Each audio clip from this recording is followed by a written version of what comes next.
Hello, I just woke up and wanted to say something about goodness. You know, when we feel happy, when we are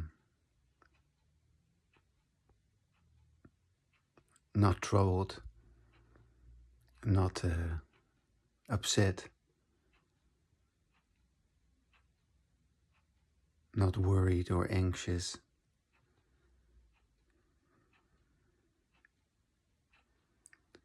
Yeah, we sound different.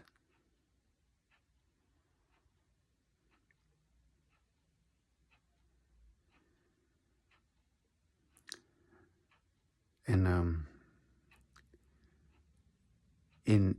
in our conversation, it means that we're not asking or demanding any attention. So that is kind of like an essential aspect of embodied language. That if you feel for yourself that you are not asking yourself or anyone attention, yeah, because you can also do that by yourself. You can also be alone and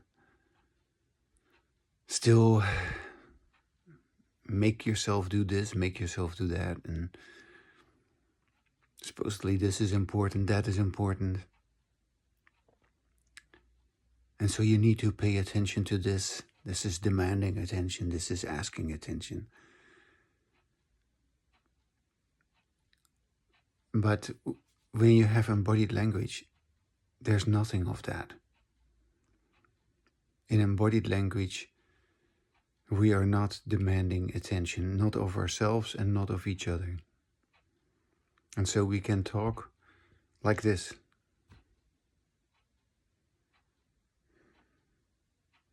And yeah, the reason that we don't do this is because we are used to the other way of talking. Yeah. But it doesn't mean that we cannot talk like this. And it also doesn't mean that we shouldn't talk like this. It simply means that we are not used to talking like this.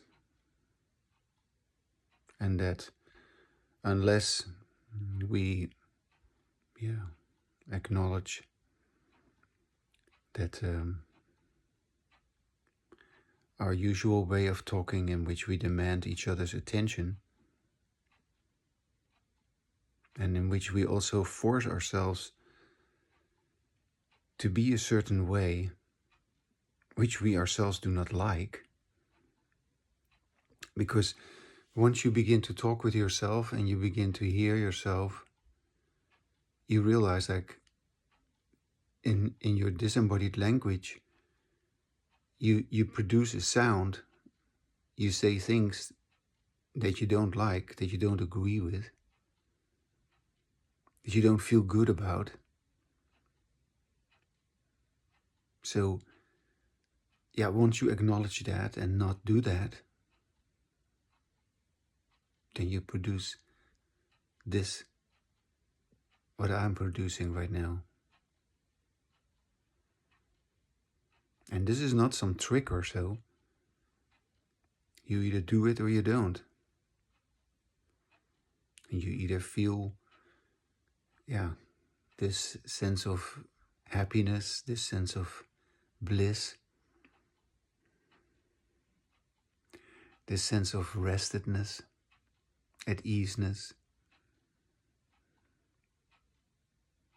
and also a sense of humor too, because it is of course totally fucked up that day in, day out, you engage in this idiotic conversation, whether it is by talking yourself or by listening to others, in which everybody is trying to yank each other around.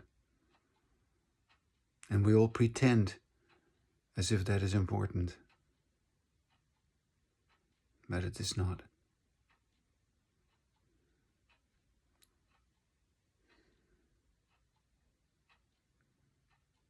When you have truly continued with this, yeah, not believing that you continue with this, because people of course believe that they already have this. They pretend and they assume because they are right about what they say. They know it. But they don't have this. They keep posturing, they keep demanding, and they keep, you know, demonstrating, or what is it, broadcasting themselves how great they are.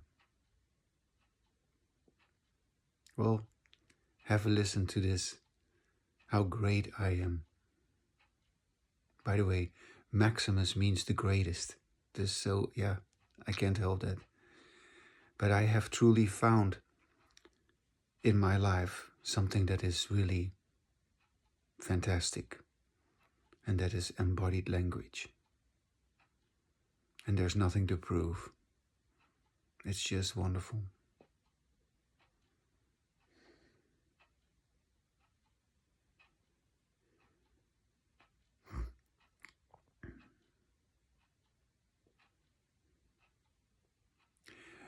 The old saying goes, seeing is believing, but I would like you to close your eyes, and I will do it too.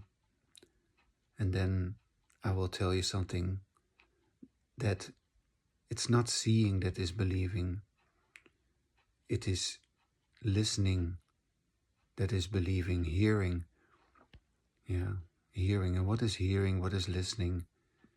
You feel what someone else is saying.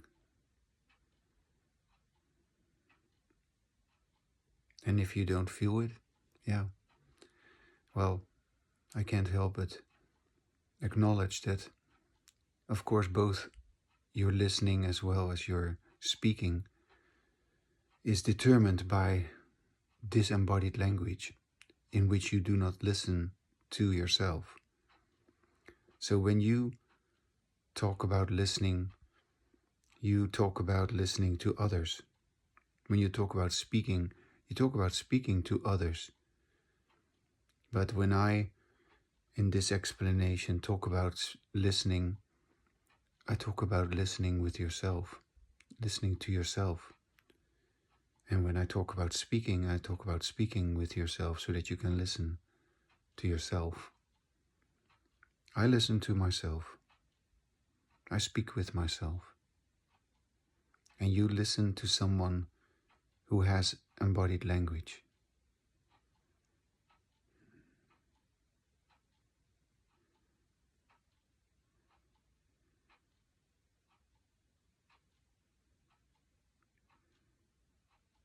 I don't have any other truth to convey.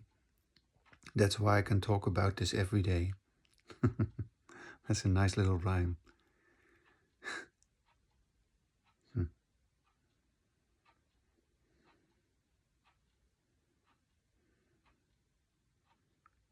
It's funny, since I'm making these short videos, something has shifted again for me. I really enjoy it.